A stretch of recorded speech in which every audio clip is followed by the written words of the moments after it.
This is Media Sales Mastery, the podcast for media sales professionals. In each episode, we bring you information, insights, ideas, and interviews from some of the industry's top thought leaders. Head to mediasalesmastery.com to help pick the topic and guide the show. This is Media Sales Mastery, the podcast for media sales professionals. I'm your host, Jamie Wood. Our topic this fortnight, selling audience versus selling inventory. Now, in media sales, we invest a lot of time learning our products, or we should anyway. We pour through sales collateral decks, we sit through product training sessions, we learn the processes, the systems, all the things required to get a campaign live and to bring a campaign to life. We have a deep knowledge of the different pieces of inventory at our disposal. We review the rate cards. We seek out those kind of differentiators that might make our product offering superior to our competitors. I could go on all day about this. Don't lose this message that having a deep product knowledge and having a really good understanding of the different tools in your armory, absolutely vital. Now, I think it's extremely advantageous in our profession to have a deep product knowledge, but I do worry that there is a trap that we can fall into, and that is overestimating just how important this information is to our clients and prospects. There's always going to be exceptions to the rule, but media sales at its core is about connecting an advertiser's brand to your audience in a way that makes perfect sense. Inventory is the tool or the mechanism to do that in the most effective and efficient way. And when we think about the end game here, we're not really in this. I certainly don't wake up in the morning because I want to sell inventory. I want to work with partners to help grow their brand and their business. So I think if we kind of unpack this topic a little bit, it's an interesting area to get into. What is that right balance point between inventory versus audience-led selling? Our guest today, I think, is probably one of the better people to speak on this topic. He's a returning guest, Adam Hickey. Good mate of mine. Adam is a career agency leader. Most recently, Adam was the agency director of Ikon Brisbane. And his experience working agency side offers a really unique and interesting perspective for those of us working in media sales. Not only is he going to share a bit of an insight into what brands and marketers are probably seeking from media sales professionals, but I think also from just dealing firsthand with media sales professionals across the entire suite of different channels, he's just going to have a really good understanding of what best practice in this space looks like.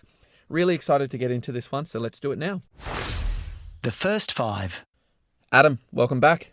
Thank you. Hey, you've said previously when we were fleshing out this topic that you can talk about audience first, media sales till you're blue in the face. Why is that the case? Probably decades in agency, mate, to be honest, first and foremost. I've just spent far too long probably at the coalface of having these conversations. I say far too long that I've gone through the cycle of optimism and cynicism and joy and fear of what happens with audiences and what they mean to businesses in this industry. And I think anyone like you or I who's spent enough time in this industry, the word audience becomes kind of synonymous almost with what we do. Yeah.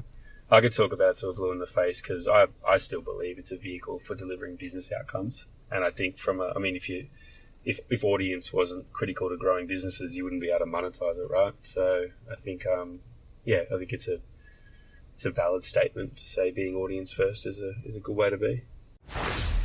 Media Sales Mastery. I wanted to sort of reflect on your time in agency because, why do you believe it's maybe the case? And this is an observation of mine, but I think in our chats, I know you kind of share it. Like, why is it the case that media sales professionals, as a general kind of rule, I would say, focus so heavily on product and inventory versus maybe leading with an audience-first proposition? And I'll echo your caveat that taking out the broad brush here, and talking about experiences that I've had, but I'd also be interested in your point of view too, man. But my take on it is that it's only human to kind of get tunnel vision from spending too long staring at one thing. Like that's human, right? And we'll come to work to do a really good job, and to do that, to know your shit, you need to go deep. On your product or your offering or your client or whatever it is, and sometimes you even start enjoying kind of mining the depths of that product as well, and that's when you really kind of in flow and vibing on what you're doing, and you can start to believe that what you do and what you sell is truly a source of awesomeness, and everyone needs to get a piece of this right now, and it is absolutely worth the value that we're attributing to it because you spent so long with it. And what you want to do is take that belief out to market, and that's a good thing. It's just obviously how we do it. And I don't want to say all media sales teams or people in general, obviously, do this sort of stuff, but I also know from my experience it's a pitfall when incentives are geared towards moving inventory. And I caveat that with, like, if we go back in time a little bit to before even audience was measured, which isn't that long ago, we sold spots. We bought spots, right? Like that's our pedigree as traders in the media space, and that created itself a currency, and it was a 1-for-1 currency, right? You bought 100 spots, you got 100 spots, and that spot had a value. That was really straightforward. But then audience entered, right? Measurement came in, and we needed to cut that stuff a different way, and that all made sense, and it actually added value and measurability to everything that we're doing. But audiences, and I promise there's a point here, dude, audience is way harder, but way more interesting because it moves around. I think we do the best job we can, planning and peddling audience as effectively as we can, but selling 100 people isn't the same, or isn't as guaranteed as selling 100 spots. Yeah, it's funny you say that, actually, because just reflecting on my time, I was hearing a lot of myself in that. Like, I wasn't out sort of selling the propaganda too hard or drinking from the Kool-Aid fountain of my product is superior to everything and everyone's got to get a bit now, but I definitely was going, I actually really enjoyed geeking out on the product and how some different ways we can redivide this money and what's some new, fresh ways to bring this asset onto the plan. And it's, it's actually quite funny hearing you say that, because that is pretty enticing when you live and breathe your channel. 100%. And or the business that you work in. I mean, it's almost said with a sort of, I know it's tongue in cheek, but it's also a negative thing when people say, "Oh, you've drunk the Kool-Aid," and it's like, in some businesses, it's like, yeah, I bleed the Kool-Aid, man, and I'm fine with it. Like, everyone needs to taste this stuff because it's good, right? And that's okay if you enjoy it, because you can unlock discretionary energy in yourself, and you start to get around it. But to kind of come back to your original question. What do I think? There's a focus on product versus industry versus leading with audience first. It's inherently different to be selling inventory versus audience. Yeah. Right? Unless there's a really clear understanding that our audience is our inventory. And when a business moves from generating, say a media business moves from generating an audience where its customer is those people visiting it for consumption, right? And its customers are its users. When it moves from its customer being the audience to its product being the audience, but it's now selling to advertisers and its customer is now advertisers, it's a really different conversation that has to happen. And businesses have to have it almost at the same flow and cadence, right? To be able to keep generating that same product that they do. And then it starts to get really expensive. But I think what's really hard, and what was a turning point between the spots and audience thing, is that putting a price on audience, if we take those two things, and whether you want to like CPM is what we call it, obviously, but putting price next to audience or cost next to audience to sell it to an advertiser, the question is, what's more important to the person selling that product? Is it the price or the audience? Because the most important thing to the advertiser is the audience at a certain price. That's a fair statement for the most part, but I would also say what's really interesting is the tension that kind of exists where you have no discernible differentiation in your audience. So let's say you're in a broadcast, a broadcast channel, like maybe a legacy publisher. Maybe you don't have the biggest audience, right? Like maybe your channel is kind of traded on scale of audience and reaching a bunch of people, and maybe you don't have that discernible differentiator that's immediately apparent. Product innovation does sort of start to then, it's very enticing to start leaning into that. We might not have the biggest audience, but look at this kind of cool delivery mechanism we can do for your campaign, or look at how clever we can get with executing this type of idea. So I'm actually I'm not surprised that sometimes like product, you're almost kind of there's an incentive to start to move into that product way when the audience sell becomes a little uncomfortable or feels a bit difficult for a media sales professional to maybe navigate. Yeah, and none of this is a criticism, obviously. Like there needs to be a framework within which the whole system operates. Like without a currency, we can't exchange. So this is certainly not saying that we need to move to crypto to make this whole thing work. Yeah. Like the currencies we've got exist for a reason, and that the industry will continue to evolve and that sort of thing, and products and that sort of stuff too. But I agree with what you're saying, that where innovation comes from is therefore the need to go, if we're just competing on audience and price as a seller of this, that's not a good place to be in. Commodity is scary. We need to create another layer to this and innovate what it is we're doing, and not necessarily just in our direct competitor set. We need to create innovation against the entire advertising dollar, so that we can start to get 4% of 400 million instead of 40% of 1 million that we're going for in the ponderous women. And there is a nice overlay that can happen. Like some of the best sort of product innovation is usually audience led, if that makes sense. It's like, we've uncovered these unique insights about our audience, and that's led us to create content, a feature, a brand extension, a digital platform, etc., to create a richer experience for the audience.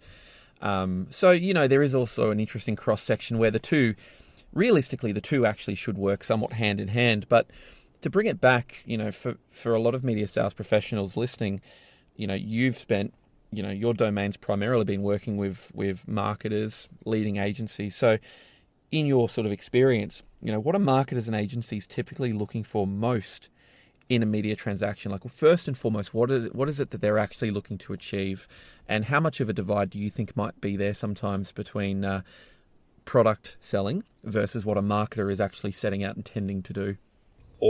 Every marketer and agency is looking for from every investment is an outcome greater than that investment, so an ROI, or if it's moving a brand metric, or if it's changing a perception, it's that investment created the impact that we wanted it to. So outcome above all else, and so effectiveness in that space, whether you want to call it ROI or otherwise. But I will say that the vehicle to getting to that in this exchange, being that we're talking about, is often price and reach, right? Yeah. So those interrelated currencies we kind of started talking about at the beginning as well, that from a media perspective, particularly broadcast, but even what we're trying to call narrowcast, whether if you kind of take impact as one thing that we want to try and achieve, price and reach become the levers or the currencies or the vehicle to get there. So the conversation becomes about that, if that makes sense. Yeah, and those two currencies are interrelated. Like they're separate, but our industry wraps them up because that's how we create the industry. And I certainly don't want to downplay strategy and ideas and execution or anything like that, because I'm a firm believer that they make the world go round. It's just that we're kind of talking about what are we typically looking for. Yeah, and there's definitely, I've been sitting in many a brainstorm or a brief huddle over the 11 plus years on publisher side. There is certainly a very, very, I wouldn't say it's an easy scenario, but it's like, we know our products, right? Like, you know your products well, so there's a level of comfortability there. And often when you're attacking a client challenge or a brief, the room can kind of like the gravity of the room just naturally gets pulled into, we could use this, we could do this, we could use this. And I just think the one thing that always has to be really present and firm in people's minds is like, the job we're trying to do here is actually to like intercept, engage, and influence behavior here. And our inventory is the mechanism to do that. But unless it's sort of governed by that as the first objective, suddenly we start packaging together inventory in a way that we think actually kind of looks quite sexy or clever, and it just feels, again, like there's a bit of we're one step removed from what the actual marketers have set out to achieve. Does that sort of make sense? Yeah, and that's what I agree. And again, not casting dispersions over that. Like that's the marketplace we live in. Yeah. And often almost an uncharacteristic brief, or a brief that you shouldn't even have a chance at winning, are the ones where some really good ideas come out of it as well. And I say that because if all things were just to be briefed on reach, then it wouldn't be as open and a sort of open source industry as we have now, where there's a lot of opportunity for a lot of brands to answer in a lot of different ways. Yeah. And that's where the opportunity to flex your product quality or product innovation is like, well, we can do something different.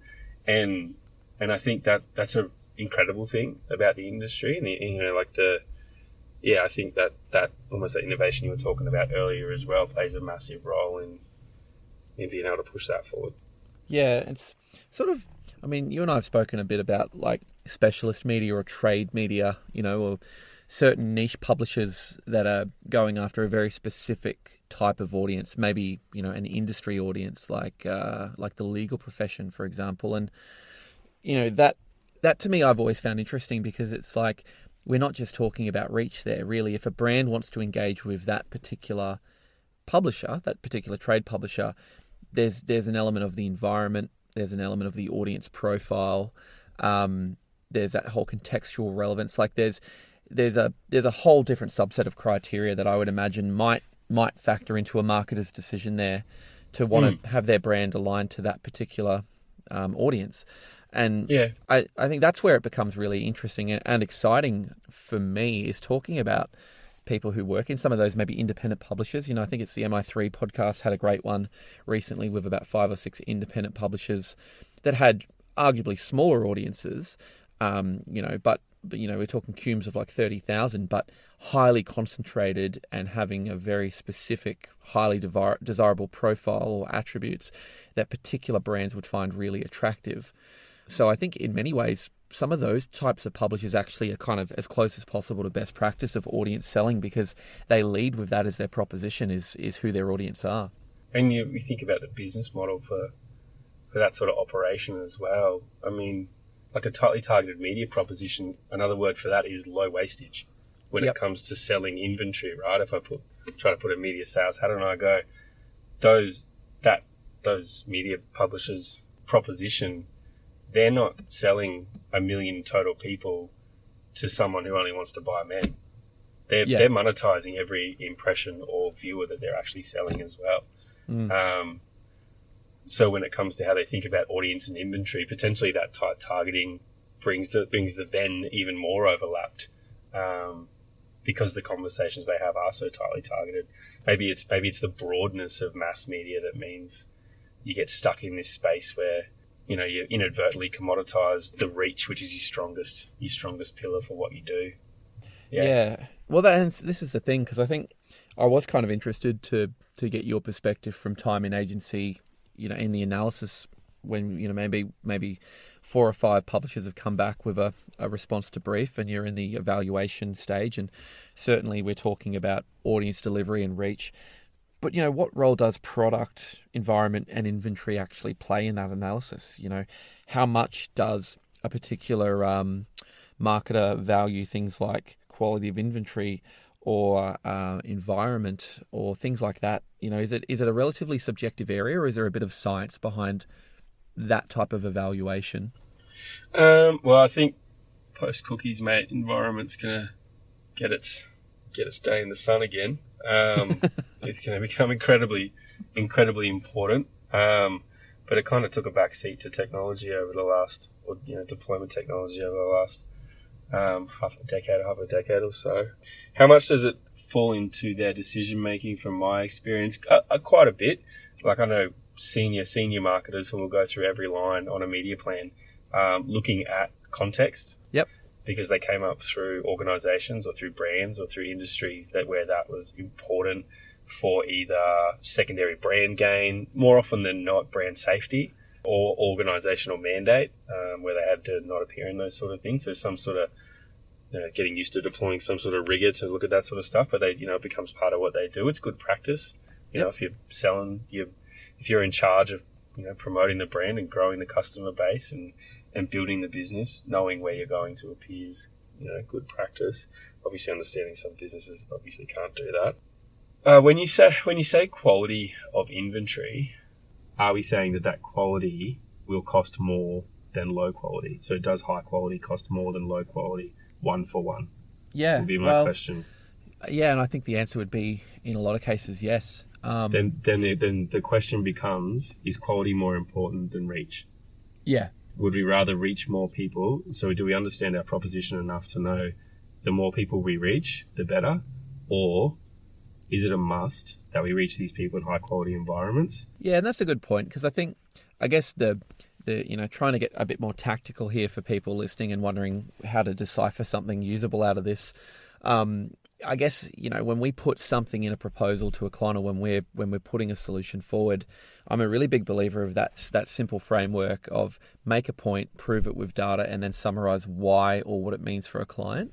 As a 101 for how to build a slide in a deck, right? So, in this case, I think you've just made a fantastic point, which is premium is great, but there has to be a utility to the premiumness, like to the premium inventory or premium environment. So don't just put it forward without giving context as to why it actually does the job or answers the brief in a more efficient or effective way. Would that be sort of a fair maybe kind of takeaway? If there's a finite budget, why is this going to be more effective? What might be an example of something a media salesperson has said to you around a premium environment and a rationalization for why maybe you should sacrifice reach, for something like that?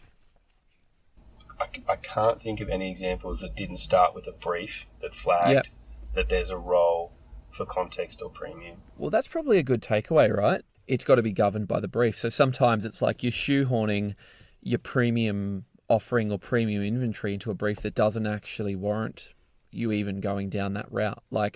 So sometimes I think that's where there is a bit of friction that can often occur with media salespeople. To the point earlier, you're living and breathing this, you see the power of these environments, but at the end of the day, your job is still to respond on brief, and oftentimes you're going to save yourself a lot of heartache if you can just read the play and come back with what it actually is that needs to be done. And so that to me is a good takeaway, but it sort of dovetails into the kind of final question on the main topic. And we sort of spoke about it a bit at the beginning. And I have to say, as a sales director, I've always believed that there is a bit of an arms race in the media market around product innovation. It is a big part of our currency, is having a new, fresh proposition or new offering or something that maybe sets us up as a progressive media organization. And I actually really think that a lot of companies feel like that's their competitive differentiator, is getting to market first with a new thing, particularly in the pursuit of trying to engage agencies and clients, and to get face time with them. What's your sort of perspective on this? How much of an agency's mandate is to still keep across new emerging platforms, product innovations, and opportunities of that nature?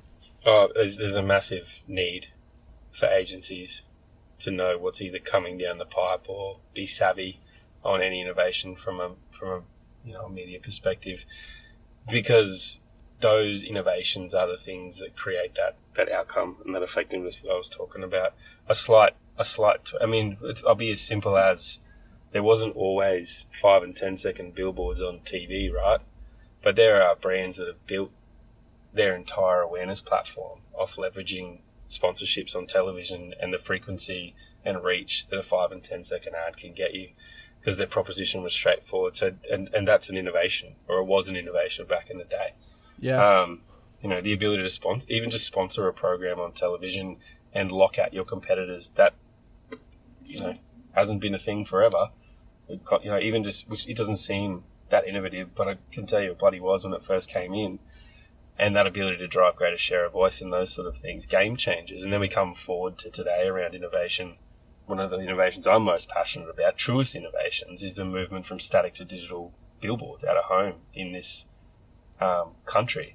That is truly a technological and consumer facing and industry changing innovation that resulted in overall share to out of home skyrocketing over the first couple of years when it finally got to penetration on signs and those sort of things. And that's the impact of a true innovation. It's established out of home in double digits, I think. I haven't looked in a while, but in terms of total share, again, so there's a huge role. And brands some are slow to dip their toe in the water. There's some teething problems around the commercial model of those things, how they might look. Innovations as recently as a couple of years ago around number of faces. We're still going through all of that in terms of where it's going to land. But obviously, more innovation coming.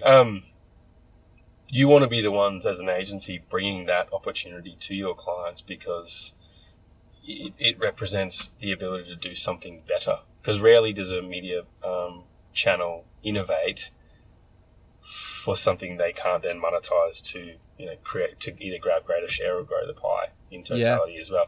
You innovate to create a more effective product. And the question I was going to ask you, but I think we probably both answered it just in terms of talking at each other, is does it represent innovation to the consumer, like the consumer of that media?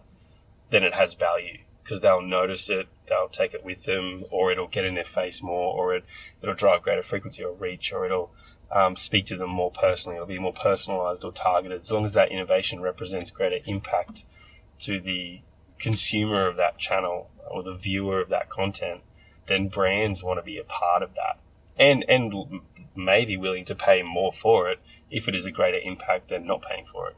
If it's a greater impact at the till or on their brand health, because it's generated greater attention.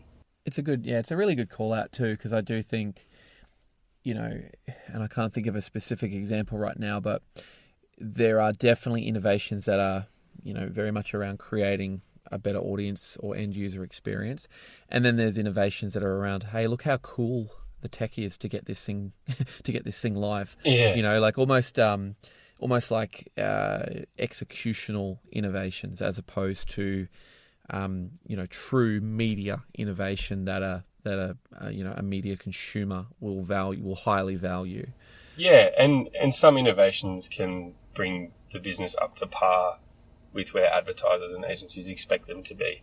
And again, going back to our very first question of almost getting tunnel vision when you're looking at it, it's like, it doesn't mean it's not great. It's hygiene.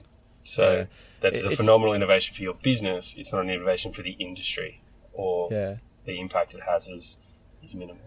It's funny though, because like the obviously I'm in out of home now, and this is a tremendously innovative business that I'm in, and it's an innovative, growing channel, and it's a very exciting space to be in.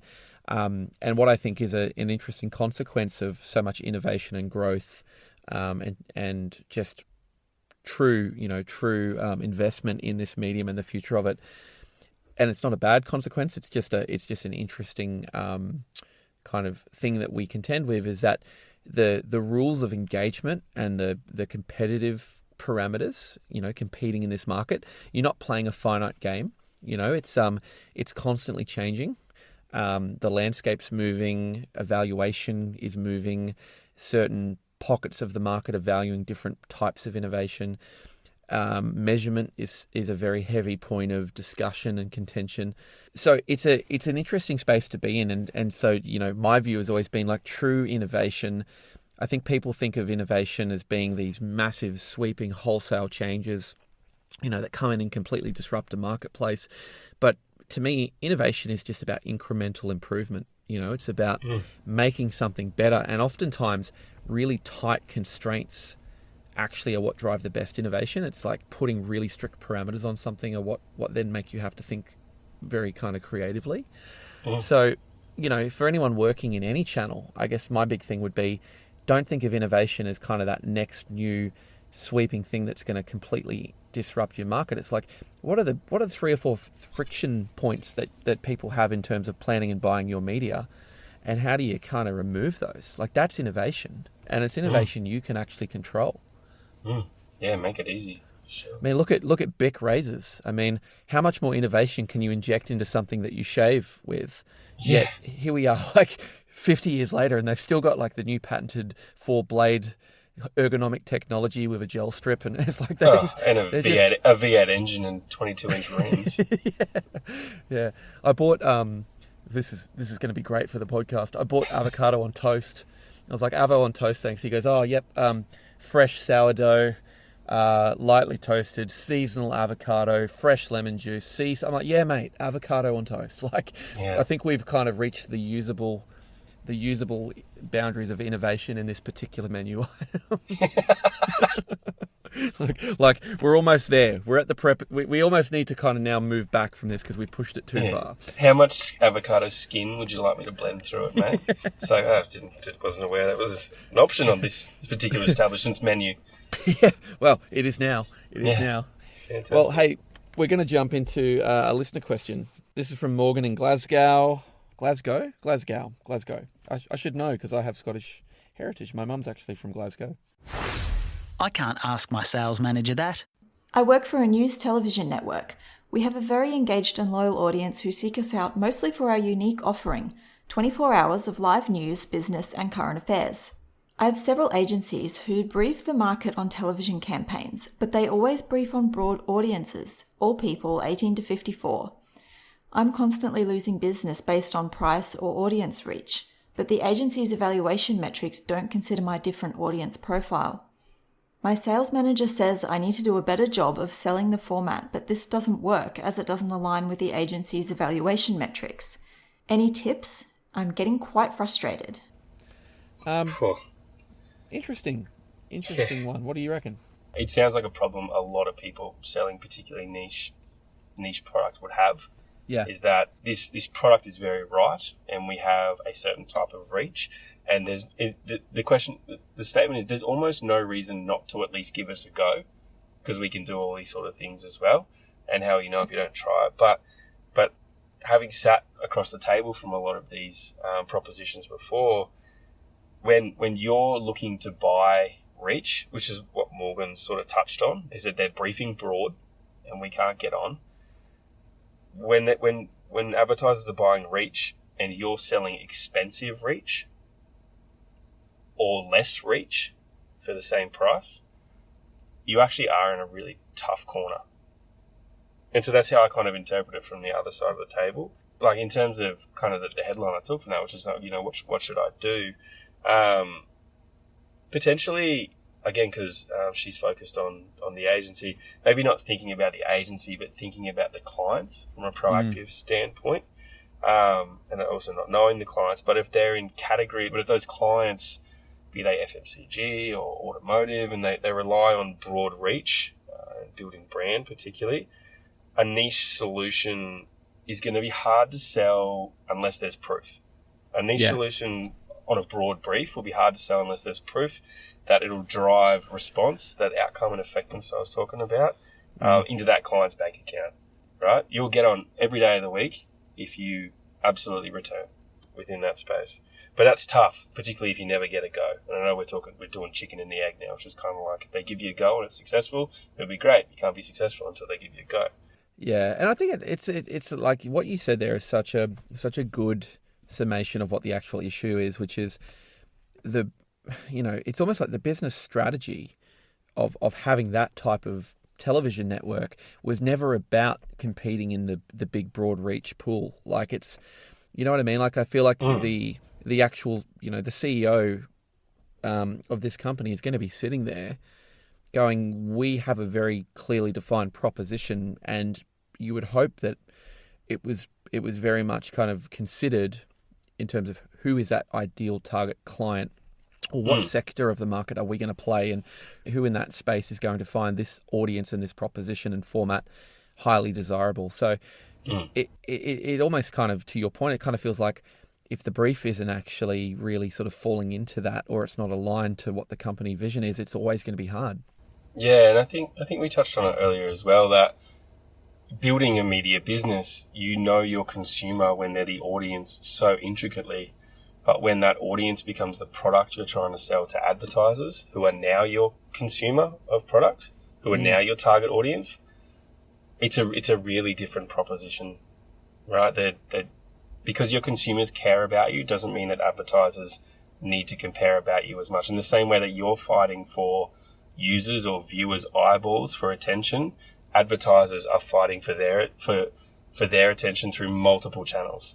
Yeah. And it's just as competitive, that sales channel piece. So it's tough in the niche space. Niche.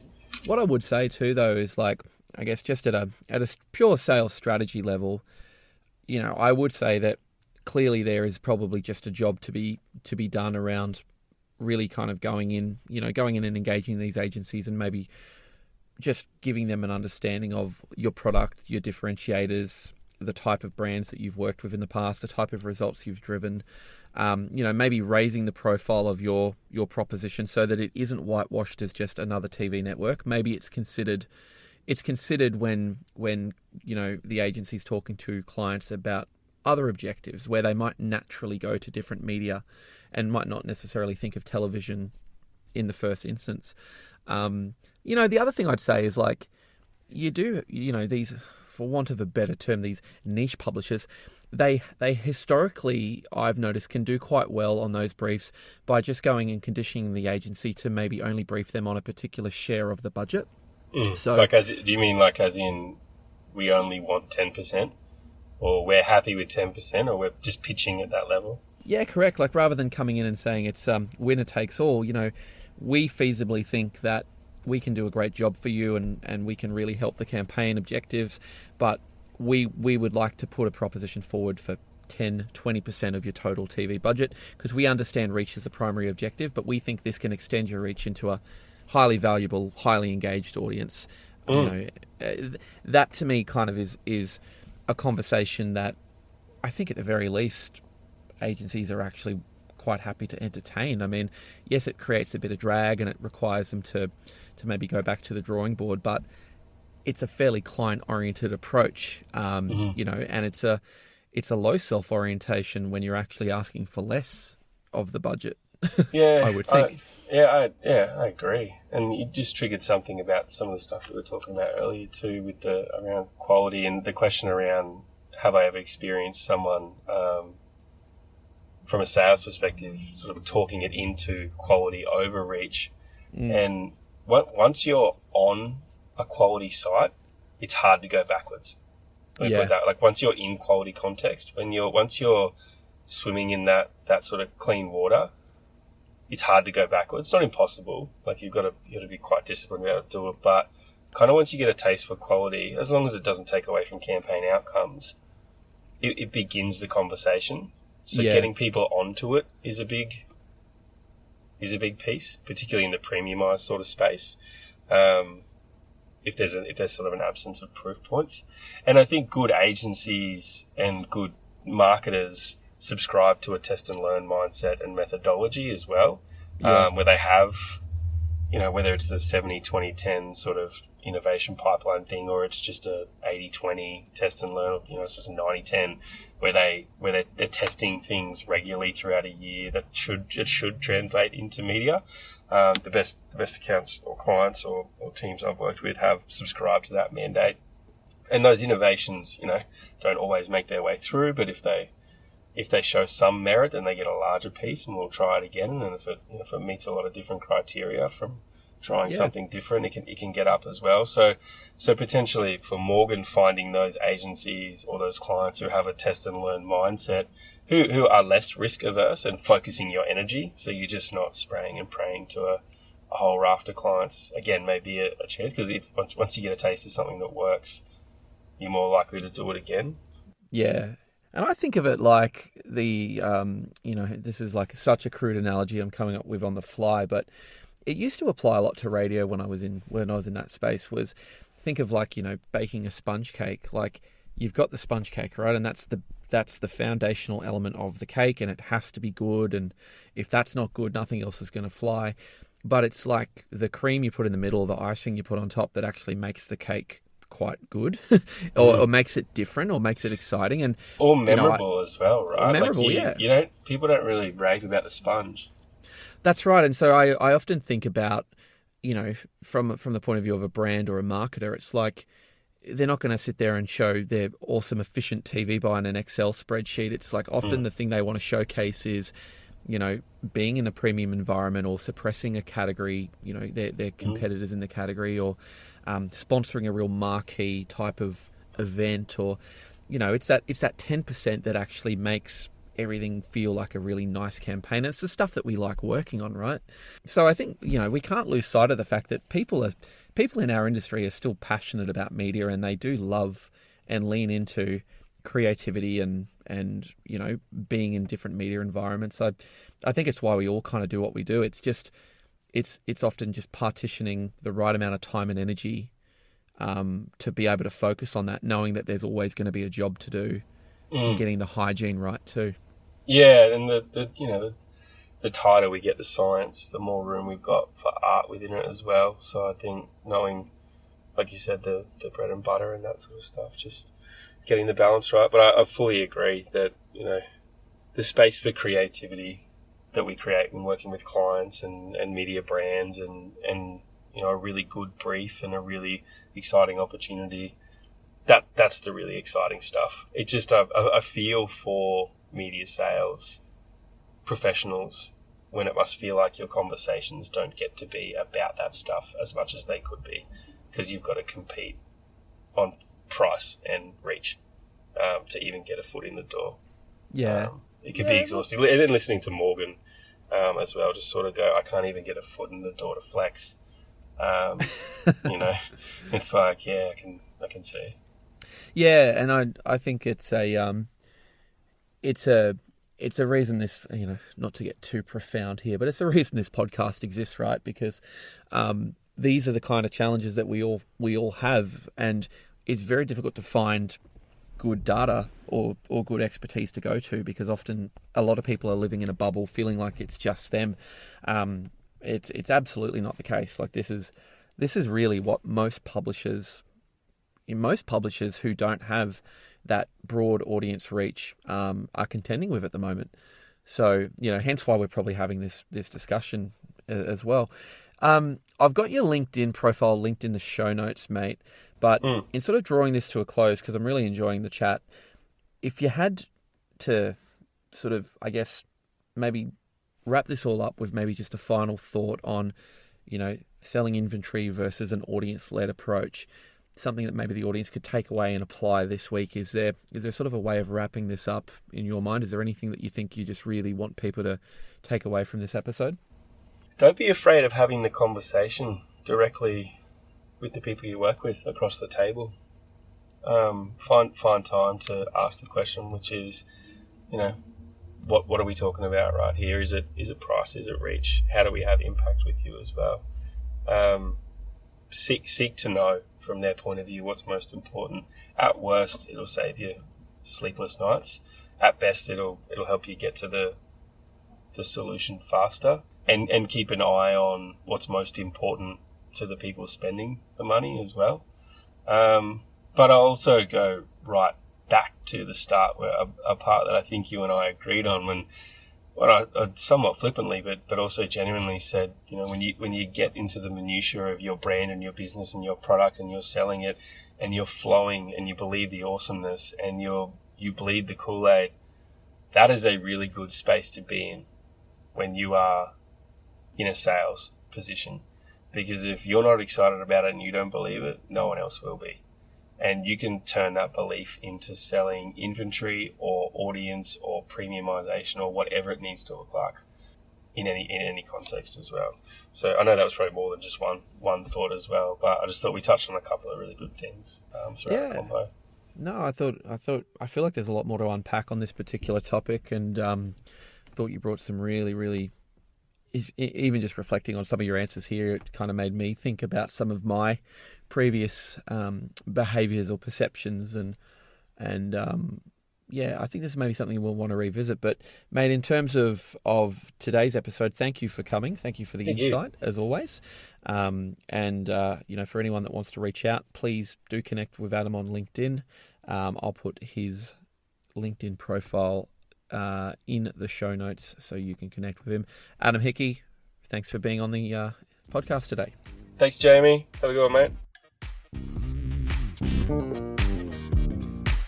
You've been listening to Media Sales Mastery, the podcast for media sales professionals. Head to mediasalesmastery.com to help pick the topic, guide the show, and don't forget to subscribe to receive new episodes each week.